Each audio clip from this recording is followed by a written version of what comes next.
ਸਵਾਹ ਦਾ ਮਸਲਾ ਤਾਂ ਕਾਫੀ ਦੇਰ ਦਾ ਇਹ ਚੱਲ ਰਿਹਾ, ਪਰ ਅੱਜ ਇਹ ਨਵੀਂ ਥਾਂ ਤੇ ਤੁਸੀਂ ਕਿਉਂ ਆ ਗਏ? ਇੱਥੇ ਕੀ ਮਸਲਾ ਬਣ ਗਿਆ? ਇਸ ਸਰਵਿਸ ਸਟੇਸ਼ਨ ਦੀ ਅਸਲੀਅਤ ਦੱਸਦਾ। ਉੱਥੇ ਬੰਦਾ ਖੜਾ ਕਰੋ ਪਰਲੇ ਕਾਰਨਰ ਤੇ, ਬੰਦਾ ਜਾਓ ਜੀ, ਇੱਕ ਬੰਦਾ ਜਾਓ ਜੀ ਬੰਦਾ।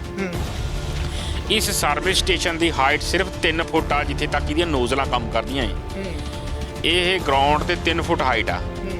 ਕੋਈ ਵੀ ਟਿੱਪਰ ਜਾਂ ਕੋਈ ਵੀ ਗੱਡੀ 3 ਫੁੱਟ ਦੀ ਉਰੇ ਨੂੰ ਲਿਆਓ, ਉਹ ਧੋ ਕੇ ਲੈ ਜਾਓ, ਕਿਉਂਕਿ 3 ਫੁੱਟ ਦੇ ਉੱਪਰ ਤੇ ਇਹਨੇ ਧੋਣਾ ਹੀ ਨਹੀਂ ਹੈ। ਤੇ ਇਹ ਮਤਲਬ ਜਿਹੜਾ ਡਿਜ਼ਾਈਨ ਹੈ ਸਿਰਫ ਵੀਲ ਧੋ ਸਕਦਾ ਹੈ, ਗੱਡੀ ਦੀ ਬਾਡੀ ਨਹੀਂ ਧੋ ਸਕਦਾ। ਇਹ 2 ਸਟੇਜ ਇਸੇ ਲਈ ਕਿਹਾ ਉਹਨਾਂ ਨੇ ਵੀ ਇੱਕ ਸਟੇਜ 'ਚ ਗੱਡੀ ਦੇ ਟਾਇਰ ਧੋ ਹੋਣੇ ਚਾਹੀਦੇ, ਦੂਜੀ ਸਟੇਜ ਵਿੱਚ ਗੱਡੀ ਦੇ ਉੱਪਰ ਤੇ ਬਾਡੀ ਧੋ ਹੋਵੇ, ਤਾਂ ਜੋ ਇਲਾਕੇ ਦੇ ਵਿੱਚ ਲੋਕਾਂ ਨੂੰ ਪਰੇਸ਼ਾਨੀ ਨਾ ਹੋਵੇ, ਸਵਾਹ ਰਸਤੇ 'ਚ ਨਾ ਉੱਡਾ। ਇੱਕ ਗੱਲ ਤਾਂ ਸਾਫ਼ ਹੈ ਕਿ ਅਸੀਂ ਆਬਾਦੀ ਆਪਣੇ ਪਿੰਡਾਂ ਦੇ ਵਿੱਚ ਦੀ ਸਵਾਹ ਵਾਲੀਆਂ ਗੱਡੀਆਂ ਨਹੀਂ ਜਾਣ ਦੇਵਾਂਗੇ।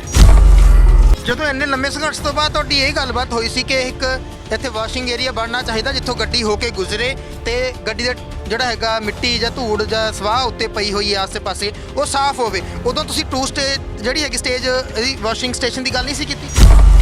2 ਸਟੇਜ ਅਸੀਂ ਖੁਦ ਥੋੜੀ ਕਰ ਰਹੇ, CPC ਦੀ ਗਾਈਡਲਾਈਨ ਕਹਿੰਦੀ ਆ, ਇਹਦੇ ਵਿੱਚ ਲਿਖਿਆ ਹੋਇਆ 2 ਸਟੇਜ ਹੋਣਾ ਚਾਹੀਦਾ। ਮੰਗ ਤੁਸੀਂ 2 ਦੀ ਰੱਖੀ ਸੀ ਪਰ 1 ਦੀ ਪੂਰੀ ਹੋਈ ਹੈ। ਅਸੀਂ ਬਿਲਕੁਲ ਉਹਨਾਂ ਨੂੰ ਇਹ ਹਰ ਜਗ੍ਹਾ DC SDM SSP ਸਭ ਪਾਸਾ ਅਸੀਂ ਇਹ ਪੇਪਰ ਬਾਰ-ਬਾਰ ਦਿੰਦੇ ਰਹੇ, ਉਹ ਹਾਈਲਾਈਟ ਕਰਕੇ ਵੀ ਦੱਸਦੇ ਰਹੇ ਵੀ ਆਹ ਚੀਜ਼ਾਂ ਹੋਣੀਆਂ ਚਾਹੀਦੀਆਂ, ਨਾ ਕਿ ਇਹ ਆਪਣੀ ਮਰਜ਼ੀ ਨਾਲ ਅਸੀਂ ਆਪਣੀ ਮਰਜ਼ੀ ਨਾਲ ਨਹੀਂ ਕੁਝ ਵੀ ਕਹਿ ਰਹੇ। ਇਹ ਕਾਨੂੰਨ ਦੇ ਵਿੱਚ ਦਰਜ ਹੈ ਵੀ ਇਸ ਹਿਸਾਬ ਨਾਲ ਸਵਾਹ ਦੀ ਢੋਟਵਾਈ ਹੋ ਸਕਦੀ ਆ, ਤੇ ਅਸੀਂ ਉਹਨੂੰ ਬਾਰ-ਬਾਰ ਹਾਈਲਾਈਟ ਕਰਕੇ ਦੱਸਦੇ ਰਹੇ।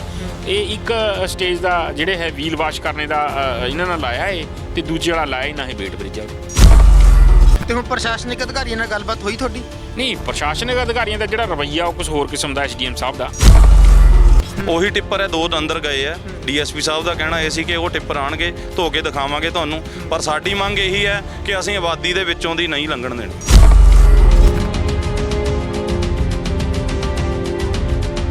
ਲਾਗੂ ਕਰਾਊਗਾ ਜਿਹੜੀ ਮੰਗ ਤੁਸੀਂ ਰੱਖ ਰਹੇ ਹੋ? ਦੇਖੋ ਜੀ, ਸਭ ਤੋਂ ਬੜੀ ਜ਼ਿੰਮੇਵਾਰੀ ਤਾਂ ਸਰਕਾਰਾਂ ਦੀ ਬਣਦੀ ਆ ਵੀ ਅਸੀਂ ਆਪਣੇ ਦੇਸ਼ ਦੇ ਵਿੱਚ ਆਪਣੀ ਸਟੇਟ ਦੇ ਵਿੱਚ ਲੋਕਾਂ ਨੂੰ ਸਾਫ਼ ਸੁਥਰਾ ਵਾਤਾਵਰਣ ਦਈਏ। ਸਭ ਤੋਂ ਵੱਡੀ ਜ਼ਿੰਮੇਵਾਰੀ ਤਾਂ ਸਰਕਾਰਾਂ ਦੀ ਬਣਦੀ ਆ। ਕੋਈ ਪ੍ਰਾਪਤ ਨਹੀਂ ਪਰਮਿਸ਼ਨ ਦੇਣ ਦੀ। ਪੋਲੂਸ਼ਨ ਬੋਰਡ ਨੇ ਵੈਸੇ ਹੀ ਬੰਦ ਕੀਤੇ ਹੋਏ ਆ ਐਜ ਟੂਡੇ, ਜਦ ਤੱਕ ਮੇਰੇ ਖਿਆਲ 'ਚ ਕੋਈ ਵੀ ਲਿਫਟ ਹੋ ਹੀ ਨਹੀਂ ਰਿਹਾ।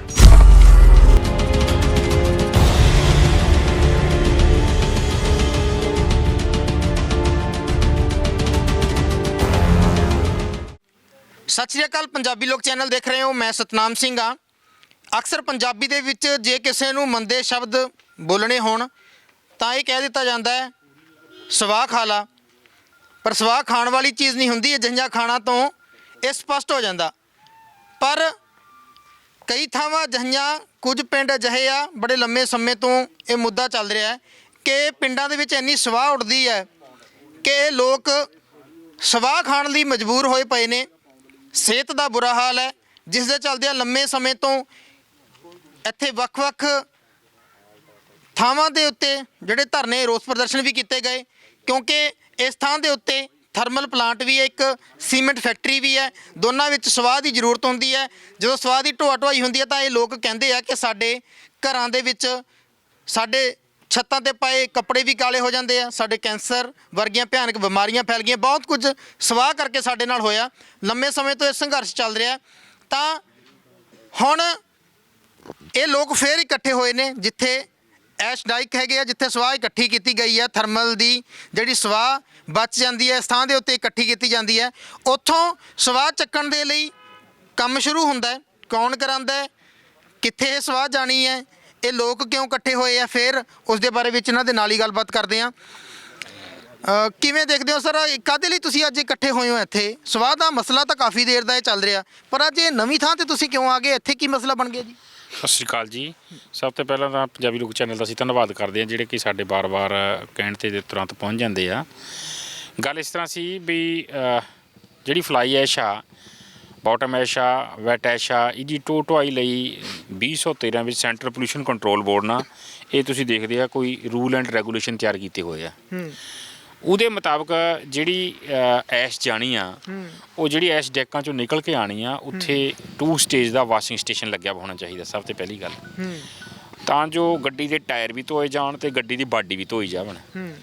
ਅਤੇ ਮਕੈਨੀਕਲ ਡਿਜ਼ਾਇਨ ਜਿਹੜਾ ਹੈਗਾ ਸਟੇਟ ਪੋਲਿਊਸ਼ਨ ਕੰਟਰੋਲ ਬੋਰਡ ਤੋਂ ਪਾਸ ਹੋਣਾ ਚਾਹੀਦਾ, ਉਹ ਡਿਜ਼ਾਇਨ ਹੀ ਚੱਲੇਗਾ। ਉਸ ਤੋਂ ਅੱਗੇ ਹੈਗੇ ਜੀ ਗੱਡੀ ਦੇ ਲੋਡ ਦੇ ਬਾਰੇ ਵਿੱਚ ਵੀ, ਗੱਡੀ ਦੀ ਜਿਹੜੇ ਲੋਡ ਆ ਉਹ ਨਿਸ਼ਚਿਤ ਮਾਤਰਾ 'ਚ ਹੋਵਾ, ਬਹੁਤ ਉੱਪਰ ਹਾਈਟ ਤੇ ਨਾ ਹੋਵਾ, ਲੋਕਾਂ ਦੀਆਂ ਅੱਖਾਂ 'ਚ ਨਾ ਪਵਾ ਉੱਡ ਕੇ ਤੇ ਗੱਡੀ ਅੰਡਰਲੋਡ, ਉਹਦੇ ਲਈ ਵੇਟ ਬ੍ਰਿਜ ਹੋਣਾ ਲਾਜ਼ਮੀ ਆ। ਤੇ ਅਸੀਂ ਮਤਲਬ ਕਿ ਲੰਬੇ ਸਮੇਂ ਤੋਂ ਇਲਾਕੇ ਦੀ ਇਹ ਮੰਗ ਸੀ ਬਈ ਜਿਹੜਾ ਹੈਗਾ ਇਹ ਉਹਦਾ ਗੱਡੀ ਐਸ਼ ਢੋ ਹੋ ਰਹੀ ਆ, ਉਹਦੇ ਵਿੱਚ ਮਤਲਬ ਕਿ ਜਿਹੜੇ ਰੂਲ ਆ 2013 ਦੀ ਗਾਈਡਲਾਈਨ ਆ ਉਹਦੇ ਮੁਤਾਬਕ ਕੰਮ ਹੋਣਾ ਚਾਹੀਦਾ। ਸੋ ਹੁਣ ਜਿਹੜਾ ਪ੍ਰਸ਼ਾਸਨ ਆ ਅੰਬੂਜਾ ਨਾਲ ਇੱਥੇ ਇੱਕ ਸਰਵਿਸ ਸਟੇਸ਼ਨ ਲਗਾਇਆ, ਉਹ ਜਿਹੜਾ ਕਿ ਉਸ ਕਿਸਮ ਦਾ ਅਸੀਂ ਉਸ ਸਰਵਿਸ ਸਟੇਸ਼ਨ 'ਤੇ ਸੈਟਿਸਫਾਈ ਨਹੀਂ। ਸਿਰਫ ਉਹ 3 ਫੁੱਟ ਤੱਕ ਗੱਡੀ ਧੋਏਗਾ। ਜਿਹੜੇ ਗੱਡੀ ਦੇ ਉੱਪਰਲੇ ਪਾਸੇ ਸੁਆਹ ਪਈ ਆ, ਉਹ ਸੁਆਹ ਜਿਹੜੀ ਉਹ ਧੋਤੀ ਨਹੀਂ ਜਾਣੀ ਉਹਦੇ ਨਾਲ। ਅਤੇ ਇਸ ਕਰਕੇ ਇਹ ਸਾਡੇ ਇਲਾਕੇ ਦਾ ਓਬਜੈਕਸ਼ਨ ਆ ਵੀ ਜਿਹੜੀ ਸੰਘਣੀ ਆਬਾਦੀ ਆ ਉਹਦੇ ਵਿੱਚ ਨੂੰ ਵੀ ਇਹ ਜਿਹੜੀਆਂ ਸੁਆਹ ਦੀਆਂ ਗੱਡੀਆਂ ਉਹ ਨਹੀਂ ਜਾ ਸਕਦੀਆਂ, ਕਿਉਂਕਿ ਗਾਈਡਲਾਈਨ ਦੇ ਅੰਡਰ ਇਹ ਦਰਜ ਆ ਵੀ ਸੰਘਣੀ ਆਬਾਦੀ ਵਾਲੇ ਏਰੀਏ ਦੇ ਵਿੱਚ ਨੂੰ ਗੱਡੀਆਂ ਨਹੀਂ ਜਾ ਸਕਦੀਆਂ। ਤੁਹਾਡਾ ਨਾਮ ਕੀ ਹੈ ਜੀ? ਮੇਰਾ ਨਾਮ ਰਜਿੰਦਰ ਸਿੰਘ। ਇਹ ਪਹਿਲਾਂ ਵੀ ਤਾਂ ਮਸਲਾ ਇਸ ਤਰ੍ਹਾਂ ਚੱਲਿਆ ਸੀ ਕਿ ਵਿਧਾਇਕ ਜਿਹੜੇ ਹੈਗੇ ਹਲਕੇ ਦੇ ਦਿਨੇਸ਼ ਚੱਡਾ ਜੀ ਨੇ ਵਿੱਚ ਪੈ ਕੇ ਕਹਿੰਦੇ ਕਰਾਈ ਸੀ ਵੀ ਹਾਂ ਇਹ ਸਾਰਾ ਇੱਥੇ ਵਾਸ਼ਿੰਗ ਜਿਹੜਾ ਲੱਗਣਾ ਚਾਹੀਦਾ, ਲੱਗਿਆ ਵੀ ਹੋਇਆ। ਪਿੱਛੇ ਇੱਥੇ ਜਿਹੜੀ ਤਸਵੀਰਾਂ ਮੈਂ ਦਿਖਾ ਦਿਆਂ ਕਿ ਇਸ ਥਾਂ ਦੇ ਉੱਤੇ ਸੈੱਟ ਕੀਤਾ ਤਾਂ ਹੋਇਆ ਜੀ ਇਹ। ਮੈਂ ਤੁਹਾਨੂੰ ਇਸ ਸਰਵਿਸ ਸਟੇਸ਼ਨ ਦੀ ਅਸਲੀਅਤ ਦੱਸਦਾ। ਉੱਥੇ ਬੰਦਾ ਖੜਾ ਕਰੋ, ਪਰਲੇ ਕਾਰਨਰ ਤੇ ਬੰਦਾ ਜਾਓ ਜੀ, ਇੱਕ ਬੰਦਾ ਜਾਓ ਜੀ ਬੰਦਾ। ਇਸ ਸਰਵਿਸ ਸਟੇਸ਼ਨ ਦੀ ਹਾਈਟ ਸਿਰਫ 3 ਫੁੱਟ ਆ, ਜਿੱਥੇ ਤੱਕ ਇਹਦੀਆਂ ਨੋਜ਼ਲਾਂ ਕੰਮ ਕਰਦੀਆਂ ਏ। ਇਹ ਗਰਾਊਂਡ ਤੇ 3 ਫੁੱਟ ਹਾਈਟ ਆ। ਕੋਈ ਵੀ ਟਿੱਪਰ ਜਾਂ ਕੋਈ ਵੀ ਗੱਡੀ 3 ਫੁੱਟ ਦੀ ਉਰੇ ਨੂੰ ਲਿਆਓ, ਉਹ ਧੋ ਕੇ ਲੈ ਜਾਓ, ਕਿਉਂਕਿ 3 ਫੁੱਟ ਦੇ ਉੱਪਰ ਤਾਂ ਇਹਨੇ ਧੋਣਾ ਹੀ ਨਹੀਂ ਆ। ਜਿਹੜੇ ਚੈਨਰ ਹੁੰਦੇ ਆਲਾ ਦੁਆਲਾ ਲੱਗੇ ਹੋਏ, ਉਹਨਾਂ ਚੈਨਰਾਂ ਜਿਸ ਟਾਈਮ ਮਸ਼ੀਨ ਪਾਉਂਦੀ ਆ, ਉਹਨਾਂ ਸਾਡੇ ਚੈਨਰਾਂ 'ਚ ਸੁਆਹ ਫਸ ਜਾਂਦੀ ਆ, ਉਹੀ ਤਾਂ ਰਸਤੇ 'ਚ ਉੱਡ ਕੇ ਗਿਰਦੀ ਆ। ਤੇ ਇਹ ਮਤਲਬ ਜਿਹੜਾ ਡਿਜ਼ਾਈਨ ਆ ਇਹ ਸਿਰਫ ਵੀਲ ਧੋ ਸਕਦਾ ਏ, ਗੱਡੀ ਦੀ ਬਾਡੀ ਨਹੀਂ ਧੋ ਸਕਦਾ। ਇਹ 2 ਸਟੇਜ ਇਸੇ ਲਈ ਕਿਹਾ ਉਹਨਾਂ ਨੇ ਵੀ ਇੱਕ ਸਟੇਜ 'ਚ ਗੱਡੀ ਦੇ ਟਾਇਰ ਧੋ ਹੋਣੇ ਚਾਹੀਦੇ, ਦੂਜੀ ਸਟੇਜ ਵਿੱਚ ਗੱਡੀ ਦੇ ਉੱਪਰ ਤੇ ਬਾਡੀ ਧੋ ਹੋਵੇ, ਤਾਂ ਜੋ ਇਲਾਕੇ ਦੇ ਵਿੱਚ ਲੋਕਾਂ ਨੂੰ ਪਰੇਸ਼ਾਨੀ ਨਾ ਹੋਵੇ, ਸੁਆਹ ਰਸਤੇ 'ਚ ਨਾ ਉੱਡਾ। ਜਦੋਂ ਇੰਨੇ ਲੰਮੇ ਸੰਘਰਸ਼ ਤੋਂ ਬਾਅਦ ਤੁਹਾਡੀ ਇਹ ਗੱਲਬਾਤ ਹੋਈ ਸੀ ਕਿ ਇੱਕ ਇੱਥੇ ਵਾਸ਼ਿੰਗ ਏਰੀਆ ਬਣਨਾ ਚਾਹੀਦਾ ਜਿੱਥੋਂ ਗੱਡੀ ਹੋ ਕੇ ਗੁਜ਼ਰੇ ਤੇ ਗੱਡੀ ਦੇ ਜਿਹੜਾ ਹੈਗਾ ਮਿੱਟੀ ਜਾਂ ਧੂੜ ਜਾਂ ਸਵਾਹ ਉੱਤੇ ਪਈ ਹੋਈ ਹੈ ਆਸੇ-ਪਾਸੇ ਉਹ ਸਾਫ਼ ਹੋਵੇ, ਉਦੋਂ ਤੁਸੀਂ 2 ਸਟੇਜ ਜਿਹੜੀ ਹੈਗੀ ਸਟੇਜ ਇਹਦੀ ਵਾਸ਼ਿੰਗ ਸਟੇਸ਼ਨ ਦੀ ਗੱਲ ਨਹੀਂ ਸੀ ਕੀਤੀ? ਬਿਲਕੁਲ ਬਿਲਕੁਲ, ਅਸੀਂ ਤਾਂ 2 ਸਟੇਜ ਅਸੀਂ ਖੁਦ ਥੋੜੀ ਕਰ ਰਹੇ, CPC ਦੀ ਗਾਈਡਲਾਈਨ ਕਹਿੰਦੀ ਆ, ਇਹਦੇ ਵਿੱਚ ਲਿਖਿਆ ਹੋਇਆ 2 ਸਟੇਜ ਹੋਣਾ ਚਾਹੀਦਾ। ਵੀਲ ਵੀ ਤੁਸੀਂ 2 ਦੀ ਰੱਖੀ ਸੀ ਪਰ 1 ਦੀ ਪੂਰੀ ਹੋਈ ਹੈ। ਅਸੀਂ ਬਿਲਕੁਲ ਉਹਨਾਂ ਨੂੰ ਇਹ ਹਰ ਜਗ੍ਹਾ DC SDM SSP ਸਭ ਪਾਸਾ ਅਸੀਂ ਇਹ ਪੇਪਰ ਬਾਰ-ਬਾਰ ਦਿੰਦੇ ਰਹੇ, ਉਹ ਹਾਈਲਾਈਟ ਕਰਕੇ ਵੀ ਦੱਸਦੇ ਰਹੇ ਵੀ ਆਹ ਚੀਜ਼ਾਂ ਹੋਣੀਆਂ ਚਾਹੀਦੀਆਂ, ਨਾ ਕਿ ਇਹ ਆਪਣੀ ਮਰਜ਼ੀ ਨਾਲ ਅਸੀਂ ਆਪਣੀ ਮਰਜ਼ੀ ਨਾਲ ਨਹੀਂ ਕੁਝ ਵੀ ਕਹਿ ਰਹੇ। ਇਹ ਕਾਨੂੰਨ ਦੇ ਵਿੱਚ ਦਰਜ ਆ ਵੀ ਇਸ ਹਿਸਾਬ ਨਾਲ ਸੁਆਹ ਦੀ ਢੋਟਵਾਈ ਹੋ ਸਕਦੀ ਆ, ਤੇ ਅਸੀਂ ਉਹਨੂੰ ਬਾਰ-ਬਾਰ ਹਾਈਲਾਈਟ ਕਰਕੇ ਦੱਸਦੇ ਰਹੇ। ਇਹ ਇੱਕ ਸਟੇਜ ਦਾ ਜਿਹੜੇ ਹੈ ਵੀਲ ਵਾਸ਼ ਕਰਨੇ ਦਾ ਇਹਨਾਂ ਨਾਲ ਲਾਇਆ ਏ, ਤੇ ਦੂਜੇ ਵਾਲਾ ਲਾਇਆ ਹੀ ਨਾ ਹੀ ਵੇਟ ਬ੍ਰਿਜ ਆ ਉਰੇ। ਤੇ ਹੁਣ ਪ੍ਰਸ਼ਾਸਨਿਕ ਅਧਿਕਾਰੀਆਂ ਨਾਲ ਗੱਲਬਾਤ ਹੋਈ ਤੁਹਾਡੀ? ਨਹੀਂ, ਪ੍ਰਸ਼ਾਸਨਿਕ ਅਧਿਕਾਰੀਆਂ ਦਾ ਜਿਹੜਾ ਰਵੱਈਆ ਉਹ ਕੁਝ ਹੋਰ ਕਿਸਮ ਦਾ SDM ਸਾਹਿਬ ਦਾ, ਕਿਉਂਕਿ ਉਹ ਤਾਂ ਇੱਕ ਕਿਸਮ ਦਾ ਇਹ ਸੋਚਦੇ ਵੀ ਅਸੀਂ ਫੋਰਸਲੀ ਇਹਨੂੰ ਉਰੇ ਤੇ ਨਿਕਾਲ ਦਈਏ। ਪਰ ਗੱਲ ਇਹ ਹੈ ਨਾ, ਜੇ ਕਿਤੇ ਫੋਰਸਲੀ ਵੀ ਇਹ ਕੰਮ ਹੁੰਦਾ ਹੈ, ਜੇ ਲੋਕਾਂ ਦੀ ਸਹਿਮਤੀ ਦੇ ਬਗੈਰ ਕੋਈ ਕੰਮ ਨਹੀਂ ਹੁੰਦਾ, ਉਹ ਕਾਨੂੰਨ ਦੇ ਦਾਇਰੇ 'ਚ ਨਹੀਂ ਹੁੰਦਾ, ਤਾਂ ਅਦਾਲਤਾਂ ਵੀ ਹੈ ਨਾ, ਇਹੋ ਜਿਹੀ ਕੋਈ ਗੱਲ ਨਹੀਂ ਆ। ਤੇ ਲੋਕ ਵੀ ਜਿਹੜੇ ਇਲਾਕੇ ਦੇ ਹੈਗੇ ਆ ਇਸ ਮਾਮਲੇ ਸੰਘਰਸ਼ ਕਰ ਰਹੇ ਆ। ਪਰ ਇੱਕ ਗੱਲ ਹੋਰ ਆ, ਅਸੀਂ ਅੱਜ ਪ੍ਰਸ਼ਾਸਨਿਕ ਅਧਿਕਾਰੀਆਂ ਨੂੰ ਰਸਤਾ ਦਿਖਾ ਕੇ ਲਿਆਏ, ਜਿਹੜਾ ਇਹ ਕਿਉਂਕਿ ਇਸ ਡੈਕ ਜਿਹੜੇ ਥਰਮਲ ਦੇ ਹੀ ਆਪਣੇ ਡੈਕ ਆ, ਇਹਨਾਂ ਦੀ ਉਹ ਸੁਆਹ ਹੈ, ਇਹਨਾਂ ਨੇ ਡਿਸਪੋਜ਼ ਆਫ ਕਰਨੀ ਆ। ਇਹਨਾਂ ਦੇ ਆਪਣੇ ਥਰਮਲ ਪਲਾਂਟ ਦੇ ਵਿੱਚ ਨੂੰ ਰਸਤਾ ਜਾ ਕੇ ਇੱਕ ਨਹਿਰ ਦੇ ਨਾਲ ਜਿੱਥੇ ਕੋਈ ਪਿੰਡ ਨਹੀਂ ਪੈਂਦਾ, ਉੱਥੇ ਨੂੰ ਸਿੱਧਾ ਮੇਨ ਰੋਡ ਨੂੰ ਮਿਲ ਜਾਂਦਾ। ਅਸੀਂ ਉਹਨਾਂ ਨੂੰ ਰਸਤਾ ਦਿਖਾਇਆ, ਇੱਕ ਅਲਟਰਨੇਟ ਹੈਗਾ, ਮਤਲਬ ਅਲਟਰਨੇਟ ਹੈ ਇਹਦਾ। ਅੱਜ ਦਾ ਜਿਹੜਾ ਮੁੱਦਾ ਹੈ ਇਹ ਥਰਮਲ ਦੇ ਖਿਲਾਫ ਆ, ਫੈਕਟਰੀ ਦੇ ਖਿਲਾਫ ਆ, ਜਾਂ ਕੋਈ ਹੋਰ? ਹੁਣ ਇਹ ਸੁਆਹ ਜਾਣੀ ਕਿੱਥੇ ਆ ਜੀ? ਦੇਖੋ, ਇਹ ਨੈਸ਼ਨਲ ਹਾਈਵੇ ਬਣਨੇ ਆ ਕਿਤੇ ਕਰਾਲੀ ਵਾਲੀ ਸਾਈਡ, ਖਰੜ ਵਾਲੀ ਸਾਈਡ, ਤੇ ਉਹਨਾਂ ਰੋਡਾਂ ਦੇ ਬੈੱਡ ਤਿਆਰ ਕਰਨੇ ਜਿਹੜੇ ਉਹਦੇ ਵਾਸਤੇ ਜਾਣੇ ਆ। ਸਾਡਾ ਮੁੱਦਾ ਨਾ ਅੰਬੂਜਾ ਦੇ ਖਿਲਾਫ ਆ, ਨਾ ਥਰਮਲ ਦੇ ਖਿਲਾਫ ਆ, ਨਾ ਕਿਸੇ ਟਰੱਕ ਟਿੱਪਰ ਵੀਰ ਵਾਲੇ ਦੇ ਖਿਲਾਫ ਆ। ਸਾਡਾ ਤਾਂ ਜਿਹੜਾ ਏਜੰਡਾ ਏ ਉਹ ਸਾਫ਼ ਸੁਥਰੀ ਹਵਾ ਰੱਖਣੀ ਹੈ, ਵੀ ਲੋਕਾਂ ਨੂੰ ਸਾਫ਼ ਸੁਥਰੀ ਹਵਾ ਮਿਲਾ ਤੇ ਰੂਲ ਐਂਡ ਰੈਗੂਲੇਸ਼ਨ ਦੇ ਹਿਸਾਬ ਨਾਲ ਕੰਮ ਹੋਵੇ। ਜੇ ਤੁਸੀਂ ਕਹਿੰਦੇ ਹੁਣ ਕਿ ਰੋਡ ਕੰਸਟਰਕਸ਼ਨ ਦੇ ਲਈ ਇਹ ਜਾਣੀ ਆ, ਤਾਂ ਫਿਰ ਇਹ ਕਿਹਦੀ ਜ਼ਿੰਮੇਵਾਰੀ ਬਣਦੀ ਹੈ ਕਿ ਇਹ ਚੀਜ਼ ਦਾ ਧਿਆਨ ਰੱਖਿਆ ਜਾਵੇ? ਕੌਣ ਇਹਨੂੰ ਲਾਗੂ ਕਰਾਊਗਾ ਜਿਹੜੀ ਮੰਗ ਤੁਸੀਂ ਰੱਖ ਰਹੇ ਹੋ? ਦੇਖੋ ਜੀ, ਸਭ ਤੋਂ ਬੜੀ ਜ਼ਿੰਮੇਵਾਰੀ ਤਾਂ ਸਰਕਾਰਾਂ ਦੀ ਬਣਦੀ ਹੈ ਵੀ ਅਸੀਂ ਆਪਣੇ ਦੇਸ਼ ਦੇ ਵਿੱਚ, ਆਪਣੀ ਸਟੇਟ ਦੇ ਵਿੱਚ ਲੋਕਾਂ ਨੂੰ ਸਾਫ਼ ਸੁਥਰਾ ਵਾਤਾਵਰਣ ਦਈਏ। ਸਭ ਤੋਂ ਵੱਡੀ ਜ਼ਿੰਮੇਵਾਰੀ ਤਾਂ ਸਰਕਾਰਾਂ ਦੀ ਬਣਦੀ ਆ। ਜਦੋਂ ਇੱਕ ਸਰਕਾਰ ਆ, ਜਦੋਂ ਅਸੀਂ ਗੱਡੀ ਚਲਾਉਂਦੇ ਆ, ਸੀਟ ਬੈਲਟ ਲਾਏ ਤੇ ਸਾਡਾ ਚਲਾਨ ਕਰ ਦਿੰਦੀ ਆ। ਮਰਨਾ ਤਾਂ ਅਸੀਂ ਹੁੰਦਾ, ਉਹ ਫਿਰ ਵੀ ਸਾਡਾ ਸੀਟ ਬੈਲਟ ਤੇ ਚਲਾਨ ਕਰਦੀ ਹੈ। ਹੈਲਮਟ ਦੇ ਵਿੱਚ ਵੀ ਅਸੀਂ ਮਰਨਾ ਹੁੰਦਾ, ਫਿਰ ਵੀ ਚਲਾਨ ਕਰਦੀ ਹੈ, ਕਿਉਂਕਿ ਸਰਕਾਰ ਨਾਲ ਸਾਡੀ ਸਿਹਤ ਦਾ ਧਿਆਨ ਰੱਖਣਾ ਹੁੰਦਾ ਵੀ ਸਾਡੇ ਨਾਗਰਿਕਾਂ ਨੂੰ ਨੁਕਸਾਨ ਨਾ ਹੋਵੇ। ਕਿ ਜਦੋਂ ਕੋਈ ਕਾਰਪੋਰੇਟ ਘਰਾਣਾ ਕੰਮ ਕਰਦਾ ਏ, ਫਿਰ ਸਰਕਾਰ ਨੂੰ ਸਾਰੇ ਪੈਰਾਮੀਟਰ ਭੁੱਲ ਜਾਂਦੇ, ਚਾਹੇ ਉਹ ਜ਼ਮੀਨ ਦੇ ਵਿੱਚ ਪਾਣੀ ਪੈਣਾ ਹੋਵਾ, ਚਾਹੇ ਲੋਕਾਂ ਦੀ ਅੱਖਾਂ 'ਚ ਸੁਆਹ ਪੈਣੀ ਹੋਵਾ। ਤੇ ਇਹ ਜਿਹੜੀਆਂ ਚੀਜ਼ਾਂ ਇਹ ਸਰਕਾਰ ਨੂੰ ਕਾਰਪੋਰੇਟ ਅਦਾਰਿਆਂ ਦੀ ਹੈਲਪ ਕਰਨ ਦੀ ਬਜਾਏ ਵਿੱਚ ਜਨਤਾ ਦੀ ਹੈਲਪ ਕਰਨੀ ਚਾਹੀਦੀ, ਕਿ ਜਨਤਾ ਦੁਆਰਾ ਹੀ ਸਰਕਾਰ ਚੁਣੀ ਜਾਂਦੀ, ਜਨਤਾ ਲਈ ਹੀ ਸਰਕਾਰ ਹੁੰਦੀ ਹੈ। ਹੁਣ ਜੇ ਨਹੀਂ ਕੋਈ ਹੱਲ ਇੱਦਾਂ ਨਿਕਲਦਾ ਤਾਂ ਫਿਰ ਗੱਡੀਆਂ ਜਾਊਗੀਆਂ ਨਹੀਂ ਬਈ? ਤੁਹਾਡੇ ਪਿੰਡਾਂ ਥਾਣੀ? ਨਹੀਂ ਜੀ, ਇੱਕ ਗੱਲ ਤਾਂ ਸਾਫ਼ ਹੈ ਕਿ ਅਸੀਂ ਆਬਾਦੀ ਆਪਣੇ ਪਿੰਡਾਂ ਦੇ ਵਿੱਚ ਦੀ ਸਵਾਹ ਵਾਲੀਆਂ ਗੱਡੀਆਂ ਨਹੀਂ ਜਾਣ ਦੇਵਾਂਗੇ। ਅਗਰ ਜਾਣਗੀਆਂ ਤਾਂ ਰੋਡ ਤੇ ਬੈਠਾਂਗੇ, ਸਾਰੇ ਪਿੰਡ ਰੋਡ ਤੇ ਨਿਕਲਣਗੇ, ਪਰਚੇ ਕਰਨੇ ਆ, ਚੱਕ ਕੇ ਅੰਦਰ ਦੇਣਾ ਹੈ, ਕੋਈ ਚੱਕਰ ਨਹੀਂ। ਜਦੋਂ ਇਹ ਸਾਰੀ ਗੱਲ ਹੁੰਦੀ ਹੈ, ਪਹਿਲਾਂ ਬਹਿ ਕੇ ਵੀ ਹੋਈ ਹੈ ਤੁਹਾਡੀ ਗੱਲਬਾਤ ਇਸ ਬਾਰੇ 'ਚ ਵੀ ਇਦਾਂ ਹੋਣੀ ਚਾਹੀਦੀ? ਜਦੋਂ ਇਹ ਬਣਿਆ, ਇਹ ਸਰਵਿਸ ਜਿਹੜੇ ਏਰੀਆ ਹੈਗਾ ਵਾਸ਼ਿੰਗ ਏਰੀਆ ਬਣਿਆ, ਉਦੋਂ ਪਹਿਲਾਂ ਗੱਲਬਾਤ ਕੀ ਹੋਈ ਸੀ ਤੁਹਾਡੀ ਵਿਧਾਇਕ ਸਾਹਿਬ ਦੇ ਨਾਲ ਵਿੱਚ ਬਹਿ ਕੇ? ਸਾਡੀ ਤਾਂ ਪਹਿਲੇ ਦਿਨ ਤੋਂ ਇੱਕ ਮੰਗ ਹੈ ਜੀ। ਪਹਿਲੀ ਤਾਂ ਇਹੀ ਮੰਗ ਸੀ ਸਾਡੀ, ਸਾਡੇ ਪਿੰਡਾਂ ਨੇ ਮਤੇ ਪਾਏ ਹੋਏ ਆ ਕਿ ਇੱਥੇ ਗ੍ਰੀਨ ਬੈਲਟ ਬਣ ਚੁੱਕੀ, ਜੰਗਲ ਬਣ ਚੁੱਕਿਆ ਝੀਲਾਂ ਦੇ ਅੰਦਰ, ਕਿ ਇਹ ਪੱਟਿਆ ਨਹੀਂ ਜਾਣਾ ਚਾਹੀਦਾ। ਇਹ ਵੈਸੇ ਵੀ ਮੇਰੇ 2021 ਦੀ ਗਾਈਡਲਾਈਨ ਦੇ ਵਿੱਚ ਹੈਗਾ ਵੀ ਜਿੱਥੇ ਸੈੱਟ ਹੋ ਗਿਆ ਹੈ, ਜੰਗਲ ਬਣ ਚੁੱਕਿਆ ਹੈ, ਉਹਨੂੰ ਪੱਟ ਨਹੀਂ ਸਕਦੇ। ਪਰ ਫਿਰ ਵੀ ਤੇ ਇਹਦਾ ਆਪਣਾ ਵਾਸ਼ਿੰਗ ਸਟੇਸ਼ਨ ਦੋਨੇ ਕੰਡੇ ਦਾ, ਇਹ ਸਾਰੀਆਂ ਗੱਲਾਂ ਅਸੀਂ ਪਹਿਲੇ ਦਿਨ ਤੋਂ ਹੀ ਕਰਦੇ ਆ ਰਹੇ ਹਾਂ। ਜਦੋਂ ਬਹਿ ਕੇ ਗੱਲਬਾਤ ਹੋਈ, ਜਿਸ ਤੋਂ ਬਾਅਦ ਇਹ ਲੱਗਿਆ, ਇਹ ਕਦੋਂ ਲੱਗਿਆ ਜੀ? ਇਹਨੂੰ ਤਕਰੀਬਨ ਮਹੀਨਾ ਡੇਢ ਮਹੀਨਾ ਹੋਇਆ ਕੰਪਲੀਟ ਹੋਏ ਨੂੰ। ਤੁਹਾਡੇ ਨਾਲ ਗੱਲਬਾਤ ਕਰਕੇ ਲੱਗਿਆ ਹੋਣਾ, ਤੁਹਾਨੂੰ ਦੱਸਿਆ ਹੋਣਾ ਵੀ ਅਸੀਂ ਲਾ ਰਹੇ ਹਾਂ? ਸਾਨੂੰ ਕਿਸੇ ਨੇ ਨਹੀਂ ਦੱਸਿਆ।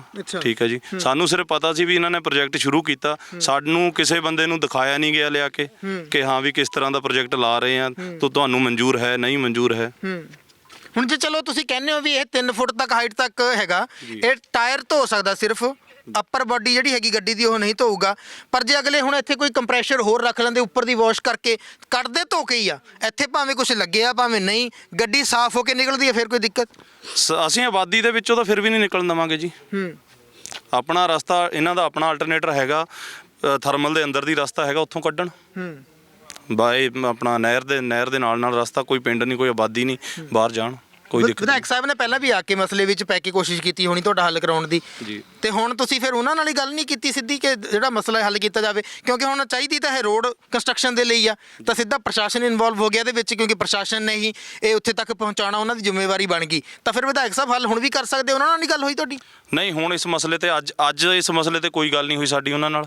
ਤੇ ਅੱਜ ਤਾਂ ਸਿੱਧੇ ਟਿੱਪਰ ਹੀ ਭਰਨ ਆਏ ਆ, ਸਾਨੂੰ ਇਹ ਕਿਹਾ ਗਿਆ ਅਸੀਂ ਚੈੱਕ ਕਰਾਉਣ ਵਾਸਤੇ ਲੈ ਆਏ ਆ। ਬਾਕੀ ਦੇਖਦੇ ਆ, ਟਿੱਪਰ ਭਰ ਰਹੇ ਆ, ਧੋ ਕੇ ਦਿਖਾਣਗੇ ਉਹ ਸਾਨੂੰ। ਪਹਿਲਾਂ ਕੋਈ ਨਿਕਲੇ ਵੀ ਹੈ ਇੱਥੋਂ ਟਿੱਪਰ 1-2 ਜਿਹਦੇ ਕਰਕੇ ਤੁਸੀਂ ਇੱਥੇ ਖੜੇ ਹੋ, ਕਿ ਹਲੇ ਕੋਈ ਨਿਕਲਣੇ ਨਹੀਂ ਦਿੱਤਾ ਤੁਸੀਂ? ਨਹੀਂ, ਖਾਲੀ ਟਿੱਪਰ ਹੀ ਭਰਨ ਵਾਸਤੇ ਗਏ ਆ, ਭਰ ਕੇ ਹਲੇ ਆਉਣਗੇ। ਅੱਛਾ, ਉਹ ਦੇਖ ਕੇ ਤੁਸੀਂ ਆ ਗਏ? ਜੀ ਜੀ ਜੀ। ਅੱਛਾ, ਮਤਲਬ ਅਜੇ ਇੱਕ ਮੁੱਦਾ ਹੈ ਨਹੀਂ ਅਜੇ ਕਿ ਭਰ ਕੇ ਕੋਈ ਲਿਬੜੇ ਹੋਏ ਟਿੱਪਰ, ਕੋਈ ਗੰਦੇ ਟਿੱਪਰ ਗਏ ਇੱਥੋਂ? ਜੀ ਜੀ, ਹਲੇ ਕੋਈ ਨਹੀਂ ਆਇਆ। ਉਹੀ ਟਿੱਪਰ ਹੈ, 2 ਅੰਦਰ ਗਏ ਆ। ਡੀਐਸਪੀ ਸਾਹਿਬ ਦਾ ਕਹਿਣਾ ਇਹ ਸੀ ਕਿ ਉਹ ਟਿੱਪਰ ਆਣਗੇ, ਧੋ ਕੇ ਦਿਖਾਵਾਂਗੇ ਤੁਹਾਨੂੰ। ਪਰ ਸਾਡੀ ਮੰਗ ਇਹੀ ਹੈ ਕਿ ਅਸੀਂ ਆਬਾਦੀ ਦੇ ਵਿੱਚੋਂ ਦੀ ਨਹੀਂ ਲੰਘਣ ਦੇਣੇ। ਜਦੋਂ ਰਸਤਾ ਹੈਗਾ, ਥਰਮਲ ਦੀ ਸਵਾਹ ਹੈ, ਥਰਮਲ ਆਪਣੇ ਅੰਦਰ ਦੀ ਜਿਹੜਾ ਰਸਤਾ ਉਹਨਾਂ ਦਾ ਨਹਿਰ ਦੇ ਨਾਲ ਥਰਮਲ ਦਾ ਰਸਤਾ, ਉੱਥੋਂ ਕੱਢੇ। ਥਰਮਲ ਦੀ ਸਵਾਹ ਜੀ, ਪਰ ਚਾਹੀਦੀ ਤਾਂ ਹੁਣ ਪ੍ਰਸ਼ਾਸਨ ਨੂੰ ਆ, ਚਾਹੀਦੀ ਲੋਕ ਕੰਸਟਰਕਸ਼ਨ ਵਾਸਤੇ, ਜਿੱਥੋਂ ਲੋਕਾਂ ਨੇ ਲੰਘਣਾ, ਪੁਲ ਛੇਤੀ ਬਣੂਗਾ ਤਾਂ ਲੋਕਾਂ ਦੀ ਸਹੂਲਤ ਦੀ ਵੀ ਗੱਲ ਹੋਊਗੀ। ਫਿਰ ਜੇ ਇਹ ਨੋਰਮਸ ਆਪਣੇ ਪੂਰੇ ਕਰਦੇ ਆ, ਪੋਲਿਊਸ਼ਨ ਦੇ ਨੋਰਮਸ, ਕਿਹੜੇ ਨੋਰਮਸ ਜਿਹੜੇ ਹੈਗੇ ਆ ਜਿਹੜੇ ਇਹਨਾਂ ਨੂੰ ਪੂਰੇ ਕਰਨੇ ਚਾਹੀਦੇ, ਕਿਹੜੀ ਕੰਡੀਸ਼ਨਾਂ ਪੂਰੀਆਂ ਕਰਨੀਆਂ ਚਾਹੀਦੀਆਂ? ਪੋਲਿਊਸ਼ਨ ਦੇ ਨੋਰਮਸ ਹੈ ਜੀ, ਪਹਿਲਾਂ ਤਾਂ ਆਈ ਹੈ ਆਪਣਾ weigh bridge, 2 stage washing station, ਠੀਕ ਹੈ ਜੀ। ਉਹ ਤੋਂ ਬਾਅਦ ਜਿਹੜੀ ਮੋਡੀਫਾਈ ਟਰੱਕ ਹੈ ਜਿਹੜੇ ਜਿਨ੍ਹਾਂ ਦੇ ਵਿੱਚ ਜਾਣੀ ਹੈ, ਉਹ ਸਰਕਾਰ ਤੋਂ ਉਹ ਚਾਹੀਦੀ, ਪੋਲਿਊਸ਼ਨ ਬੋਰਡ ਤੋਂ ਸੈਟੀਸਫਾਈ ਚਾਹੀਦੇ ਆ। ਤੇ ਤੀਜਾ, ਸੰਘਣੀ ਆਬਾਦੀ ਦੇ ਵਿੱਚ ਦੀ ਨਿਕਲ ਨਹੀਂ ਸਕਦੀ। ਕਿਹੜੀਆਂ ਅੱਜ ਜਿਹੜੀਆਂ ਗੱਡੀਆਂ ਤੁਸੀਂ ਦੇਖੀਆਂ, ਹਾਂਜੀ, ਉਹ ਕਰਦੀਆਂ ਸੀ ਕੰਡੀਸ਼ਨਾਂ ਪੂਰੀਆਂ? ਕੋਈ ਗੱਡੀ ਦਾ ਵੀ ਪੈਰਾਮੀਟਰ ਹੁੰਦਾ ਹੈ ਜਿਹੜਾ ਸੈੱਟ ਹੋਣਾ ਚਾਹੀਦਾ? ਹਾਂਜੀ, ਗੱਡੀ ਦਾ ਇੱਦਾਂ ਹੈ, ਜਦੋਂ ਪਹਿਲਾਂ ਚੱਲਦੀਆਂ ਸੀਗੀਆਂ ਇੱਥੇ ਗੱਡੀਆਂ, ਸਵਾਟ ਹੁੰਦੀਆਂ ਸੀਗੀਆਂ, ਉਹ ਉਹਨਾਂ ਨੇ ਓਵਰ ਹਾਈਟ ਤੇ ਨਾ ਗੱਡੀ ਜੋ ਏਜੰਸੀ ਤੋਂ ਨਿਕਲਦੀ ਹੈ, ਜੋ ਸਰਟੀਫਾਈਡ ਹੁੰਦੀ ਹੈ ਸਰਕਾਰ ਵੱਲੋਂ, ਉਸ ਤੋਂ ਇਲਾਵਾ ਉਹਨਾਂ ਨੇ 5-5 ਫੁੱਟ ਹੋਰ ਵਧਾਈ ਹੁੰਦੀ ਆ। ਉਸ ਤੋਂ ਵੀ ਉੱਪਰ 5 ਫੁੱਟ ਦੇ ਵਧਾਉਣ ਤੋਂ ਬਾਅਦ ਵੀ ਉੱਪਰ ਟੀਸੀ ਲਾ ਲੈਂਦੇ ਨੇ। ਟੀਸੀ ਲਾ ਕੇ ਸਵਾਹ ਦੀ ਫਿਰ ਉੱਪਰੋਂ ਤਰਪਾਲ ਵੀ ਉਹ ਦਿੰਦੇ ਨੇ, ਜਿਹੜੀ ਕਿ ਜਿਹਦੇ ਵਿੱਚ ਮਤਲਬ ਚੁੰਨੀ ਜੀ ਟਾਈਪ ਤਰਪਾਲ ਹੁੰਦੀ ਆ। ਉਤੋਂ ਜਦੋਂ ਸਾਡੇ ਹੁਣ ਜਦੋਂ ਇਹਨਾਂ ਨੇ ਜਾਣਾ, ਇੱਦਾਂ ਕੋਈ ਬ੍ਰੇਕਰ ਆ ਗਿਆ, ਕੋਈ ਖੱਡਾ ਆ ਗਿਆ, ਉਹ ਰੁਕਣੀ ਨਹੀਂ ਗੱਡੀ, ਐਦਾਂ ਹੀ ਨਹੀਂ ਕੱਢ ਦੇਣਾ। ਜੇ ਪਿੱਛੇ ਬੱਚੇ ਆ ਰਹੇ, ਸਕੂਲ ਦੇ ਬੱਚੇ ਆ ਰਹੇ, ਕੋਈ ਆਮ ਬੰਦਾ ਬਾਈਕ ਤੇ ਜਾ ਰਿਹਾ ਹੈ, ਉਹਦੇ ਅੱਖਾਂ 'ਚ ਸਵਾਹ ਪੈਣੀ ਹੈ। ਠੀਕ ਹੈ ਜੀ, ਉਹਦੇ ਕਰਕੇ ਇਹ ਸਾਰੇ ਇਲਾਕੇ ਨੇ ਇੰਨਾ ਤੰਗ ਪਰੇਸ਼ਾਨ ਹੋ ਕੇ, ਪਹਿਲਾਂ ਤਾਂ ਇਹਨਾਂ ਸਾਰੇ ਇਲਾਕੇ ਨੇ ਡੀਸੀ ਨੂੰ ਆਪਣੀ ਲੈਟਰ ਦਿੱਤੇ ਆ, ਆਪਣਾ ਸੀਐਮ ਸਾਹਿਬ ਨੂੰ ਵੀ ਲੈਟਰ ਦਿੰਦੇ ਰਹੇ ਆ, ਪਰ ਜੋ ਦੇਖਿਆ ਵੀ ਕੋਈ ਸੁਣ ਨਹੀਂ ਰਿਹਾ, ਫਿਰ ਇਲਾਕਾ ਆਪ ਆਪਣੇ ਪਿਛਲੇ 8 ਮਹੀਨੇ ਤੋਂ ਤੁਹਾਨੂੰ ਪਤਾ ਧਰਨੇ ਤੇ ਬੈਠਿਆ ਫਿਰ ਇਸ ਕੰਮ ਨੂੰ ਵੀ ਅਸੀਂ ਆਪਣਾ ਮਾਹੌਲ, ਆਪਣਾ ਇਲਾਕਾ ਤਾਂ ਬਚਾਈਏ ਕਮ ਸੇ ਕਮ। ਹੋਰ ਜੇ ਸਰਕਾਰ ਨਹੀਂ ਸਾਡਾ ਸਾਥ ਦਿੰਦੀ ਤਾਂ ਅਸੀਂ ਆਪਣੇ ਆਪ ਉੱਠ ਕੇ ਤਾਂ ਇੱਕ ਇਲਾਕਾ ਬਚਾਈਏ। ਸੋ ਹੁਣ ਗੱਡੀਆਂ ਆਈਆਂ ਨੇ ਇਹ ਪਿੱਛੇ ਜੇ, ਸਾਨੂੰ ਨਹੀਂ ਪਤਾ ਸੀਗਾ ਵੀ ਗੱਡੀਆਂ ਆਉਣੀਆਂ ਜਾਂ ਨਹੀਂ, ਨਾ ਇਲਾਕੇ ਨੂੰ ਦੱਸਿਆ ਗਿਆ, ਨਾ ਹੀ ਕਿਸੇ ਹੋਰ ਮੋਹਤਬਾਰ ਨੂੰ ਸਾਨੂੰ ਦੱਸਿਆ ਗਿਆ ਵੀ ਸਾਡੀ ਇੱਥੇ ਗੱਡੀਆਂ ਭਰਨ ਆਉਣੀਆਂ। ਗੱਡੀਆਂ ਲਿਆ ਕੇ 2 ਗੱਡੀਆਂ ਅੰਦਰ ਕਰਤੀਆਂ, ਅੰਦਰ ਭੇਜੀਆਂ ਗਈਆਂ ਨੇ। ਉਹ ਗੱਡੀਆਂ ਸ਼ਾਇਦ ਤੁਸੀਂ ਦੇਖੀਆਂ ਜਾਂ ਨਹੀਂ, ਪਰ ਵੀਡੀਓ ਬਣਾ ਕੇ ਆਪਾਂ ਤੁਹਾਨੂੰ ਭੇਜ ਵੀ ਦੇਵਾਂਗੇ, ਦਿਖਾ ਦਾਂਗੇ। ਉਹ ਗੱਡੀ ਵੀ ਜਿੱਦਾਂ ਪਹਿਲਾਂ ਦੀਆਂ ਗੱਡੀਆਂ ਸੀਗੀਆਂ, ਮੋਡੀਫਾਈ ਕੀਤੀਆਂ ਹੋਈਆਂ, 5-5 ਫੁੱਟ ਉੱਪਰ ਹਾਈਟ ਤੇ, ਉਹ ਹੀ ਗੱਡੀਆਂ ਨੇ। ਨਾ ਕੋਈ ਗੱਡੀ ਦੇ ਨਾ ਹੀ ਅੰਡਰਲੋਡ ਗੱਡੀ ਲੱਗਦੀ ਆ ਉਹਦੇ 'ਚ ਕੋਈ ਵੀ, ਮਤਲਬ ਅੰਡਰਲੋਡ ਆਵੇ ਜਿਹੜੀ ਗੱਡੀ 'ਚ, ਨਾ ਹੀ ਕੋਈ ਹੋਰ ਡਿਜ਼ਾਈਨ ਆ ਕੋਈ ਜਿਹੜਾ ਸਰਟੀਫਾਈਡ ਹੋਵੇ। ਹਾਂ, ਤਾਂ ਬਿਲਕੁਲ ਫਿਲਹਾਲ ਲੋਕਾਂ ਦਾ ਕਹਿਣਾ ਕਿ ਜੇਕਰ ਕੰਡੀਸ਼ਨਾਂ ਪੂਰੀਆਂ ਵੀ ਕਰਦੇ ਤਾਂ ਵੀ ਇੱਕ ਅਲਟਰਨੇਟ ਹੈਗਾ, ਇੱਕ ਰਸਤਾ ਅਲੱਗ ਆ। ਉੱਥੋਂ ਹੋ ਕੇ ਗੱਡੀਆਂ ਲੰਘਣਗੀਆਂ ਤਾਂ ਲੰਘਣ ਦਿੱਤੀਆਂ ਜਾਣਗੀਆਂ, ਕਿਉਂਕਿ ਇਸ ਇਲਾਕੇ ਦੇ ਲੋਕ ਲੰਮੇ ਸਮੇਂ ਤੋਂ ਸੰਘਰਸ਼ ਕਰ ਰਹੇ ਆ ਇਸ ਚੀਜ਼ ਦੇ ਲਈ ਕਿ ਸਾਡੇ ਇਲਾਕੇ ਦੇ ਵਿੱਚ ਪੋਲਿਊਸ਼ਨ ਬਹੁਤ ਆ। ਜਿਸ ਤਰ੍ਹਾਂ ਨੇ ਕਿਹਾ ਕਿ ਜਦੋਂ ਡਰਾਈਵਰ ਲੰਘਦੇ ਆ ਤਾਂ ਉੱਤੇ ਕੁਝ ਨਹੀਂ ਕਵਰ ਕੀਤਾ ਹੁੰਦਾ, ਜਿਸ ਦੇ ਚੱਲਦਿਆਂ ਲੋਕਾਂ ਦੀ ਅੱਖਾਂ ਦੇ ਵਿੱਚ, ਸਿਰ ਦੇ ਵਿੱਚ ਵੀ ਸਵਾਹ ਪੈਂਦੀ ਆ। ਤਾਂ ਹੁਣ ਇੱਥੇ ਠੇਕੇਦਾਰ ਸਾਹਿਬ ਵੀ ਮੌਜੂਦ ਸੀ ਜੀ, ਕਿੱਧਰ ਜੀ ਠੇਕੇਦਾਰ ਸਾਹਿਬ ਵੀ ਹੈਗੇ ਆ, ਉਹਨਾਂ ਨੇ ਵੀ ਇੱਥੇ ਟੈਂਡਰ ਭਰਿਆ ਹੋਊਗਾ, ਉਹਨਾਂ ਨਾਲ ਵੀ ਗੱਲਬਾਤ ਕਰਦੇ ਆ ਕਿ ਇਹਨਾਂ ਨੂੰ ਕਿਹੜੀਆਂ ਕੰਡੀਸ਼ਨਾਂ ਦੇ ਵਿੱਚ ਕਿਹਾ ਗਿਆ ਕਿ ਕਿਸ ਤਰ੍ਹਾਂ ਇੱਥੋਂ ਲੈ ਕੇ ਜਾਣਾ। ਸਰ ਤੁਹਾਡੇ ਕੋਲ ਹੈ ਜੀ ਕੰਟਰੈਕਟ? ਹਾਂਜੀ ਹਾਂਜੀ, ਇਸ ਸਾਈਡ ਆ ਜਾਓ, ਇੱਧਰ ਸੂਰਜ ਹੈ। ਹਾਂਜੀ ਜਿਹੜੀਆਂ ਹੈਗੀ ਤੁਹਾਡੀ ਕੰਡੀਸ਼ਨਾਂ ਤੁਹਾਨੂੰ ਦੱਸੀਆਂ ਗਈਆਂ ਸਾਰੀਆਂ ਵੀ ਕਿਹੜੀ ਕਿਹੜੀ ਕੰਡੀਸ਼ਨਾਂ ਤੁਸੀਂ ਫੋਲੋ ਕਰਨੀਆਂ ਹੁੰਦੀਆਂ ਵੈਸੇ? ਅਸੀਂ ਫੋਲੋ ਦੇ ਹਿਸਾਬ ਨਾਲ ਹੀ ਅੱਜ ਟ੍ਰਾਇਲ ਵਾਸਤੇ ਲੈ ਕੇ ਆਏ ਸੀਗੇ। ਇਸ ਸਾਈਡ ਆ ਜਾਓ ਸਰ, ਇੱਧਰੋਂ ਸੂਰਜ ਫਿਰ ਰੋਸ਼ਨੀ ਤੁਹਾਡੇ ਚਿਹਰੇ ਤੇ ਆ ਜਾਏਗੀ। ਹਾਂਜੀ, ਅਸੀਂ ਇਹ ਟੈਸਟ ਟ੍ਰਾਇਲ ਵਾਸਤੇ ਹੀ ਲੈ ਕੇ ਆਏ ਸੀਗੇ ਵੀ ਜਿਵੇਂ ਨੈਸ਼ਨਲ ਹਾਈਵੇ ਦੇ ਕਲੋਜ਼ 'ਚ ਹੈਗਾ, ਸਾਨੂੰ ਮੋਨਿਟਰੀ ਹੈਗੀ ਆ ਇਹ ਐਸ਼ ਦੀ ਯੂਜ਼ ਕਰਨ ਵਾਸਤੇ। ਠੀਕ ਹੈ ਜੀ। ਤੇ ਉਹ ਜਿਵੇਂ 2 ਟੈਗ ਲਾਣੇ, ਇੱਕ ਅੰਦਰ ਲਾਣਾ, ਇੱਕ ਬਾਹਰ ਲਾਣਾ, ਉਹਦੇ ਵਾਸਤੇ ਲੈ ਕੇ ਆਏ ਸੀਗੇ। ਬਾਕੀ ਪਿੰਡ ਵਾਲਿਆਂ ਨਾਲ ਗੱਲ ਕਰ ਰਹੇ ਹਾਂ, ਅਸੀਂ ਵੀ ਪਿੰਡਾਂ 'ਚ ਹੀ ਗਏ ਹੋਏ ਹਾਂ, ਕੋਈ ਉਹ ਨਹੀਂ ਹੈਗੇ। ਸਾਡਾ ਭਰਾ ਨੇ ਇਹ ਸਾਰੇ, ਠੀਕ ਹੈ ਨਾ। ਇਹਨਾਂ ਨਾਲ ਰਲ ਕੇ ਕੰਮ ਕਰਨਾ ਤੇ ਇਹਨਾਂ ਨੂੰ ਮਿਲ ਕੇ ਹੀ ਕੰਮ ਕਰਨਾ, ਇਹਨਾਂ ਨਾਲ ਕੋਈ ਇਹੋ ਜਿਹੀ ਪ੍ਰੋਬਲਮ। ਅਕਸਰ ਜਦੋਂ ਤੁਸੀਂ ਉੱਦਾਂ ਹੋਰ ਕਿਸੇ ਥਾਂ ਤੋਂ ਵੀ ਅੱਜ ਤੁਸੀਂ ਇੱਥੇ ਪ੍ਰੋਜੈਕਟ ਸਟਾਰਟ ਕਰ ਰਹੇ ਹੋ ਤਾਂ ਇੱਥੋਂ ਚੱਕਣੀ ਪੈ ਰਹੀ ਹੈ ਐਸ਼, ਕਿ ਅਦਰਵਾਈਜ਼ ਕਿਤੇ ਹੋਰ ਕਰਦੇ ਹੋ ਤਾਂ ਇਹ ਕਿਹੜੀ ਕੰਡੀਸ਼ਨਸ ਜਿਹੜੀਆਂ ਹੈਗੀਆਂ ਫੋਲੋ ਕਰਨੀਆਂ ਬਣਦੀਆਂ, ਕਿੱਦਾਂ ਲੈ ਕੇ ਜਾਣਾ ਬਣਦਾ ਹੁੰਦਾ? ਜਿਹੜੀਆਂ ਗੱਲਾਂ ਕਰ ਰਹੇ ਆ ਕਿ ਮਕੈਨੀਕਲ ਡਿਜ਼ਾਈਨ ਗੱਡੀਆਂ ਹੋਣੀਆਂ ਚਾਹੀਦੀਆਂ, ਜਿੱਦਾਂ ਇਹ ਓਵਰ ਵੇਟ ਤੇ ਓਵਰ ਹਾਈਟ ਜਿਹੜੀਆਂ ਗੱਡੀਆਂ ਕੀਤੀਆਂ ਗਈਆਂ ਹੁੰਦੀਆਂ ਇਹ ਨਹੀਂ ਵਰਤੀਆਂ ਜਾਣੀਆਂ ਚਾਹੀਦੀਆਂ, ਉੱਤੋਂ ਕਵਰ ਹੋਣਾ ਚਾਹੀਦਾ ਹੈ, ਜਿਹੜੀ ਫੁੱਲ ਬੋਡੀ ਹੈਗੀ ਆ ਟਾਇਰ ਤੋਂ ਲੈ ਕੇ ਉੱਪਰ ਤੱਕ ਵਾਸ਼ ਹੋਣੀ ਚਾਹੀਦੀ, ਸਾਰੀ ਚੀਜ਼ਾਂ। ਹਾਂਜੀ, ਪ੍ਰੋਪਰ ਹੀ ਅਸੀਂ ਮਤਲਬ ਕਿ ਉਸ ਤਰੀਕੇ ਨਾਲ ਹੀ ਕੰਮ ਕਰਦੇ ਆ। ਜਿੱਥੇ ਹੋਰ ਵੀ ਕਰਦੇ ਆ ਤੇ ਇੱਥੇ ਵੀ ਉਵੇਂ ਹੀ ਕਰਾਂਗੇ। ਕੋਈ ਸਾਨੂੰ ਕੋਈ ਆਹ ਗੱਲ ਨਹੀਂ ਹੈਗੀ ਵੀ ਇੱਥੇ ਅਸੀਂ ਤਾਂ ਬਲਕਿ ਆਪ ਪੰਜਾਬ 'ਚੋਂ ਕੰਮ ਮਿਲਿਆ ਸਾਨੂੰ, ਪੰਜਾਬ ਦੀ ਹੈਗੇ ਆ, ਇੱਥੇ ਹੀ ਪਿੰਡਾਂ ਦੇ ਆ। ਸਾਨੂੰ ਤਾਂ ਆਪ ਪਤਾ, ਅਸੀਂ ਆਪ ਇਸ ਚੀਜ਼ 'ਚੋਂ ਗੁਜ਼ਰਦੇ ਆ। ਕੋਈ 1% ਐ ਨਹੀਂ ਹੈਗਾ ਵੀ ਅਸੀਂ ਇਸ ਚੀਜ਼ ਨੂੰ ਅਣਗੌਲਿਆ ਕਰਾਂਗੇ, ਠੀਕ ਹੈ ਨਾ। ਤੇ ਤੁਹਾਡੀ ਸਹਿਮਤੀ ਹੈ ਮਤਲਬ ਤੁਸੀਂ? ਹਾਂ, ਇਹਨਾਂ ਨਾਲ ਰਲ ਕੇ ਕਰਾਂਗੇ, ਸਾਡਾ ਭਾਈਚਾਰਾ, ਕੋਈ ਐਸੀ ਗੱਲ ਨਹੀਂ ਹੈਗੀ। ਇਹ ਤਾਂ ਜਸਟ ਇੱਕ ਮਤਲਬ ਕਿ ਪ੍ਰਸ਼ਾਸਨ ਨੂੰ ਇੰਟੀਮੇਟ ਹੁੰਦਾ ਵੀ ਉੱਥੇ ਕੰਮ ਸਟਾਰਟ ਕਰਨਾ। ਹੁਣ ਅੱਜ ਅਸੀਂ ਇਕੱਠੇ ਹੋਏ ਆ, ਇਹਨਾਂ ਨੇ ਕਿਹਾ ਵੀ ਸਾਨੂੰ ਆਹ ਚੀਜ਼ਾਂ ਚਾਹੀਦੀਆਂ ਨੇ, ਅਸੀਂ ਉਵੇਂ ਜਿਵੇਂ ਹੈਗਾ ਕਰਕੇ ਇਹਨੂੰ ਸਹੀ ਤਰੀਕੇ ਨਾਲ ਚਲਾਵਾਂਗੇ। ਸ਼ੁਭ ਨਾਮ ਕੀ ਸਰ ਤੁਹਾਡਾ? ਮੇਰਾ ਅਜੀਤ ਸਿੰਘ ਹੈਗਾ ਜੀ ਨਾਮ। ਸੋ ਬਿਲਕੁਲ ਜਿੱਥੇ ਲੋਕਾਂ ਨੇ ਆਪਣੀ ਮੰਗ ਰੱਖੀ ਹੈ ਉਸ ਦੇ ਨਾਲ ਹੀ ਠੇਕੇਦਾਰ ਸਾਹਿਬ ਆ ਜਿਨ੍ਹਾਂ ਨੇ ਇਹ ਢੋਆ-ਢੁਆਈ ਦਾ ਕੰਟਰੈਕਟ ਲਿਆ ਹੋਇਆ। ਪਰ ਇਸ ਤੋਂ ਬਾਅਦ ਪ੍ਰਸ਼ਾਸਨਿਕ ਅਧਿਕਾਰੀਆਂ ਦਾ ਕੀ ਕਹਿਣਾ ਕਿ ਇਹ ਜਿਹੜਾ ਮੰਗਾਂ ਇਹਨਾਂ ਦੀਆਂ ਹੈਗੀਆਂ ਉਹ ਮੰਨ ਲਈਆਂ ਜਾਣਗੀਆਂ ਜਾਂ ਫਿਰ ਕੋਈ ਹੋਰ ਢੰਗ ਕੱਢਿਆ ਜਾਊਗਾ, ਕਿਸ ਤਰ੍ਹਾਂ ਇਹ ਮਸਲਾ ਹੱਲ ਹੋਊਗਾ, ਕਿਉਂਕਿ ਲੰਮੇ ਸਮੇਂ ਤੋਂ ਲੋਕ ਸੰਘਰਸ਼ ਕਰ ਰਹੇ ਆ। ਤੇ ਅੱਜ ਇੱਕ ਨਵਾਂ ਮੁੱਦਾ ਉਸੇ ਸੰਘਰਸ਼ ਦੇ ਵਿੱਚ ਉੱਠਦਾ ਹੈ, ਜਿੱਥੇ ਕਿ ਰੋਡ ਕੰਸਟਰਕਸ਼ਨ ਦੇ ਲਈ ਸਵਾਹ ਚਾਹੀਦੀ ਆ, ਐਸ਼ ਚਾਹੀਦੀ ਆ, ਤਾਂ ਇਹ ਲੋਕ ਫਿਰ ਇੱਥੇ ਆ ਕੇ ਖੜੇ ਹੋਏ ਆ ਕਿ ਅਸੀਂ ਆਪਣੇ ਪਿੰਡਾਂ ਦੇ ਵਿੱਚੋਂ ਨਹੀਂ ਗੱਡੀਆਂ ਲੰਘਣ ਦੇਵਾਂਗੇ। ਪ੍ਰਸ਼ਾਸਨਿਕ ਅਧਿਕਾਰੀਆਂ ਦੇ ਨਾਲ ਵੀ ਗੱਲਬਾਤ ਕਰਦੇ ਆ ਕਿ ਇਸ ਮਾਮਲੇ ਵਿੱਚ ਉਹਨਾਂ ਦਾ ਕੀ ਕਹਿਣਾ ਹੈ।